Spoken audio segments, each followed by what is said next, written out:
Gas, कभी आपने सोचा है कि आज से 1000 साल बाद हमारी दुनिया कैसी होगी?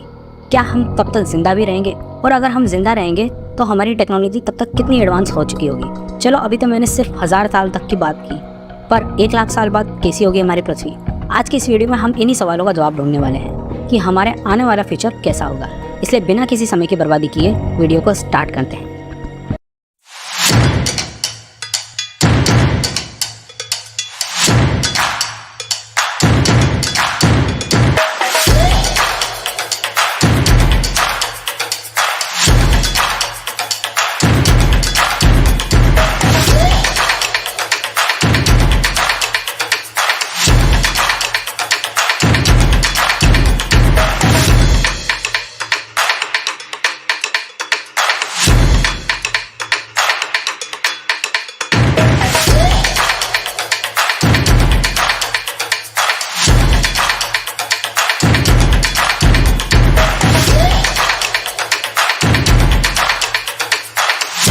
सन 1964 में सोवियत साइंटिस्ट निकोलाई कार्दाशेव ने सिविलाइजेशन को 3 टाइप्स में डिवाइड कर दिया था, जिसे कार्दाशेव स्केल भी कहते हैं। इस स्केल की मदद से हमें किसी भी सिविलाइजेशन के एनर्जी यूज़ करने की एबिलिटी का पता चलता है।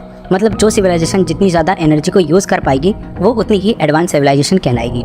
पर क्या आपको पता है कि अभी तक हम सिर्फ 0.73 टाइप की ही सिविलाइजेशन है?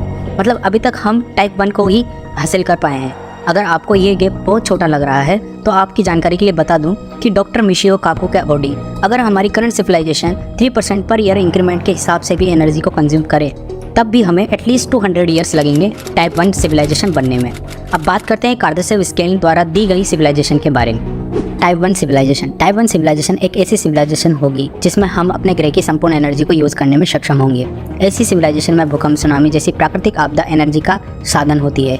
जैसा कि मैंने पहले बताया है कि अभी तक हम 0.73 टाइप पर ही हैं, मतलब अभी तक हम पूरी 100% एनर्जी को यूज़ नहीं कर पा रहे हैं। हम आज भी 65% एनर्जी कच्चे तेल और कोयले से प्राप्त करते हैं। टाइप 1 सिविलाइजेशन एक ऐसी सिविलाइजेशन होगी जो अपने पास वाले ग्रह की ऊर्जा को भी काफ़ी हद तक यूज़ करने में सक्षम होगी।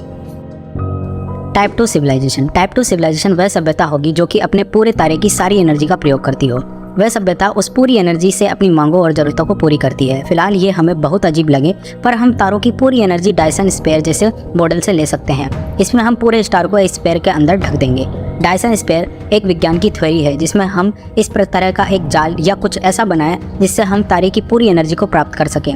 जैसे तारा गोल होता है तो हम उसकी पूरी एनर्जी तभी ले सकते हैं जब हम उससे बड़ा एक स्फीयर बना के उसे ढक दें और उस स्फीयर के प्रयोग से तारे की ऊर्जा को नियंत्रित कर सकें। वैज्ञानिक मानते हैं कि आने वाले 1 लाख साल में शायद हम यह मुकाम भी हासिल कर सकें।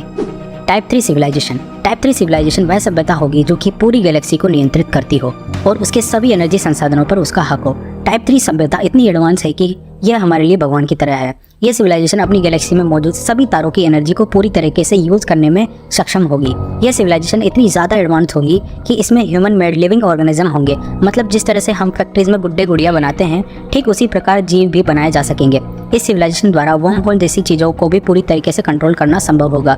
अगर ऐसा होता है तो टाइम ट्रेवल भी पॉसिबल होगा। शुरुआत में निकोलाई कार्दाशेव ने इन 3 सिविलाइजेशन के बारे में ही बताया था, बट उसके बाद कई साइंटिस्ट और साइंस फिक्शन राइटर्स ने आगे की सिविलाइजेशन के बारे में भी बताया जो कि बहुत ही खतरनाक है। Type 4 civilization. ये सिविलाइजेशन इतनी एडवांस होगी कि ये हमारी आकाशगंगा के अलावा दूसरी गैलेक्सीज पर भी कब्जा करने के काबिल होगी।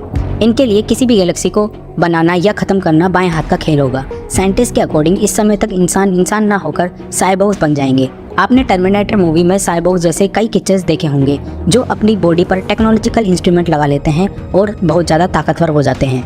Type 5 civilisation. ये सिविलाइजेशन इतनी ज़्यादा एडवांस होगी कि ये फिजिक्स के सभी रूल्स को कंट्रोल कर पाएगी। ये सिविलाइजेशन ब्रह्मांड के चारों डायमेंशन के अलावा किसी भी तरह की डायमेंशन से एनर्जी को यूज़ कर पाएगी। ये सिविलाइजेशन समय को पूरी तरह से कंट्रोल कर सकेगी। ये सिविलाइजेशन सभी ब्रह्मांड की एनर्जी को कंट्रोल और यूज़ कर पाएगी। अगर आप इतने में ही डर चुके हैं तो मैं आपको टाइप 6 सिविलाइजेशन के बारे में बताना चाहूँगा। टाइप 6 सिविलाइजेशन एक ऐसी सिविलाइजेशन होगी जो प्रकाश की गति से भी तेज चलेगी। ये सिविलाइजेशन पास्ट में जाकर यूनिवर्स के फॉर्मेशन को तक चेंज करने में सक्षम होगी। इस समय तक इंसानों का नामो निशान तक मिट चुका होगा क्योंकि अब सिर्फ रोबोट का ही यूनिवर्स पर राज होगा। इसके बाद आती है टाइप 7 सिविलाइजेशन। इसे ओमेगा सिविलाइजेशन भी कहा जाता है। इस सिविलाइजेशन में पाए जाने वाले क्रीचर्स के पास ट्रू इमॉर्टैलिटी होगी, मतलब ये क्रीचर्स अमर होंगे। ये क्रीचर्स अनंत समय तक जिंदा रहेंगे और इनके पास एक डायमेंशन दूसरे डायमेंशन में कुछ समय में ही पहुंचने की एबिलिटी होगी। इसके बाद टाइप 8 से लेकर टाइप 10 तक की सिविलाइजेशन आती है, जो कि इंसानों की इमेजिनेशन से भी परे है। पर यहाँ तक इन पहुँचने में हमें अनंत काल का समय लगेगा। ये सिविलाइजेशन इमॉर्टल होने के साथ साथ बहुत खतरनाक होगी, जहाँ अदृश्य क्रीचर होंगे। अगर आपको आज की ये इन्फॉर्मेशनल वीडियो पसंद आई हो तो वीडियो को लाइक करें और बताएं आप किस सिविलाइजेशन के लिए सबसे ज़्यादा एक्साइटेड हैं, और हमारे चैनल को सब्सक्राइब करके वो बेल आइकन को प्रेस कर दें ताकि फ्यूचर में आने वाली हमारी कोई भी वीडियो आप बिल्कुल मिस ना करें। तब तक के लिए धन्यवाद।